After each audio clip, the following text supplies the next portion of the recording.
Welcome back.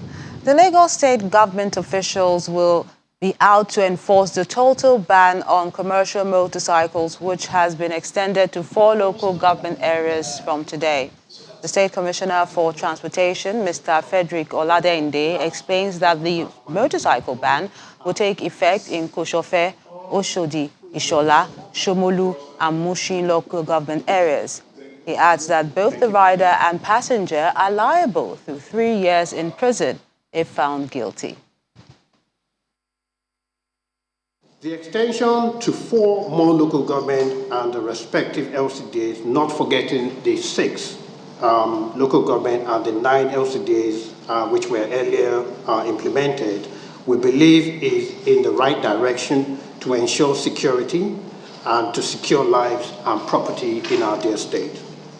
The decisions and position of government on Okada is very clear, and we are not compromising on the decision, which is to further consolidate on the achievements made so far, with particular reference to decrease in accident and crime rate, as well as the return of sanity to our community within the state.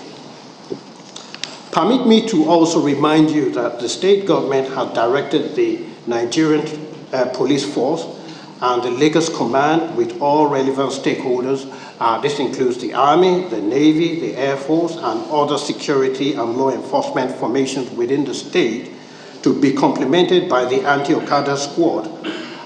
These people will be deployed to these new locations in a bid to stimulate seamless implementation and enforcement of the Phase 2 ban of Okada operation in the state. We implore the general public to comply, as both the riders and passengers are both liable to 3 years imprisonment if caught.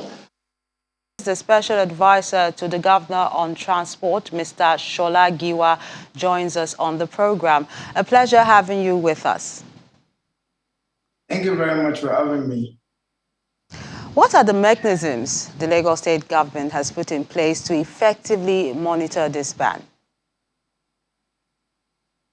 Thank you. So what we did is, before now, we have met with all the stakeholders in the local government that are involved and the LCDAs, the CDC, the religious leaders, the obas there and the chieftains, and everyone, the youths and the police in those areas. So everyone is on board that they do not want this. So we don't expect much resistance, but almost everyone in those places, in this local government, are on board with us. In fact, more local government are asking, why are we not banning in their own local government? Apart from that, we have set up what is called an anti-Okada squad that are working with the police and all other agencies, enforcement agencies, to make sure that recalcitrant ones are caught and prosecuted. Now, I know you have tested the waters prior to this time before adding Koshofe, Oshodi, Solo, Shomolu, and Mushin local government to this list. But do you think that this ban will negatively affect public transport users in Lagos? I don't think so. And as a government, if we are talking about lives and the security of life and property, and we're talking about livelihood, we cannot compromise it too. So this is more about security of lives and property than about livelihood. That is on one point.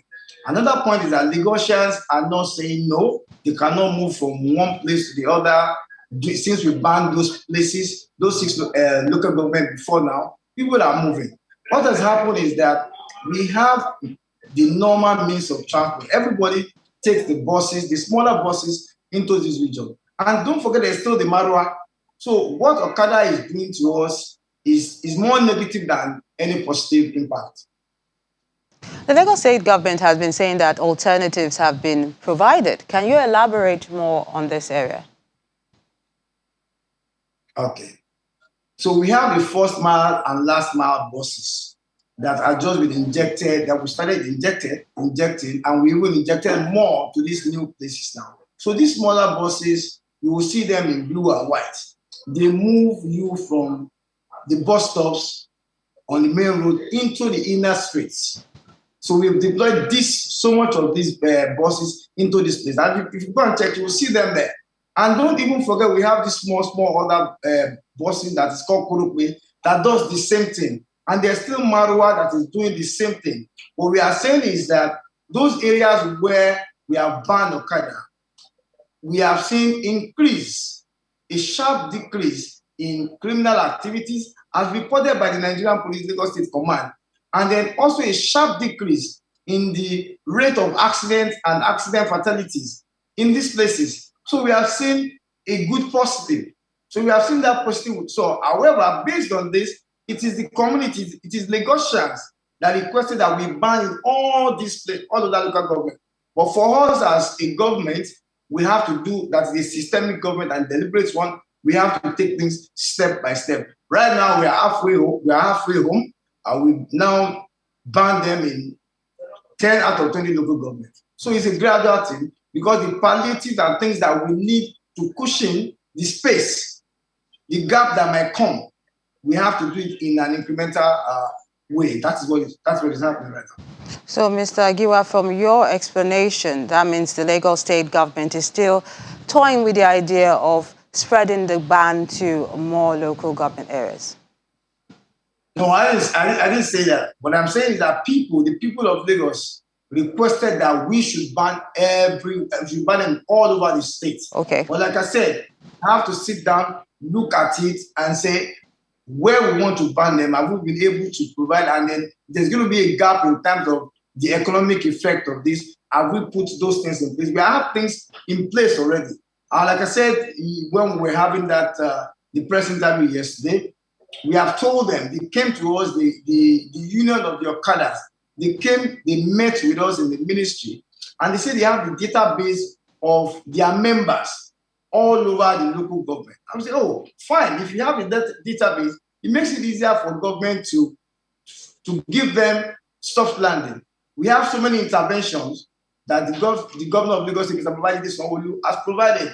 We have training programs. If you want to come to our training centers, we have loans from Lagos State Employment Trust Fund. We have the Greek years. We have so many things that these people can actually plug in. So many interventions that they can plug in that will take care of their livelihoods.